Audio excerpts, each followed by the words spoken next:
Nowadays, more and more people, especially those who live in large cities, suffer from a terrible emptiness and boredom, as if they were waiting for something that never arrives. Movies and television, spectator sports, and political excitements may divert them for a while, but again and again, exhausted and disenchanted, they have to return to the wasteland of their own lives. The only adventure that is still worthwhile for modern man lies in the inner realm of the unconscious psyche. With this idea vaguely in mind, many now turn to yoga and other Eastern practices, but these offer no genuine new adventure, for in them one only takes over what is already known to the Hindus or the Chinese without directly meeting one's own inner life center. While it is true that Eastern methods serve to concentrate the mind and direct it inward, and that this procedure is in a sense similar to the introversion of an analytical treatment, there is a very important difference. Jung evolved a way of getting to one's inner center and making contact with the living mystery of the unconscious, alone and unaided. That is utterly different from following a well-worn path. Trying to give the living reality of the self a constant amount of daily attention is like trying to live simultaneously on two levels or in two different worlds.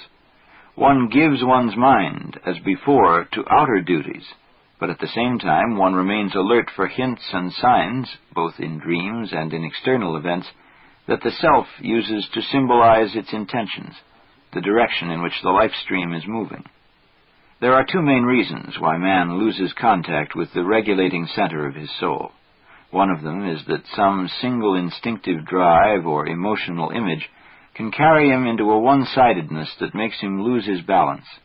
This also happens to animals. For example, a sexually excited stag will completely forget hunger and security.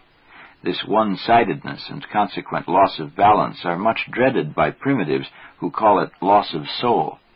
Another threat to the inner balance comes from excessive daydreaming, which, in a secret way, usually circles around particular complexes. In fact, daydreams arise just because they connect a man with his complexes. At the same time, they threaten the concentration and continuity of his consciousness. The second obstacle is exactly the opposite, and is due to an over-consolidation of ego consciousness. Although a disciplined consciousness is necessary for the performance of civilized activities, we know what happens if a railway signalman lapses into daydreaming. It has the serious disadvantage that it is apt to block the reception of impulses and messages coming from the center.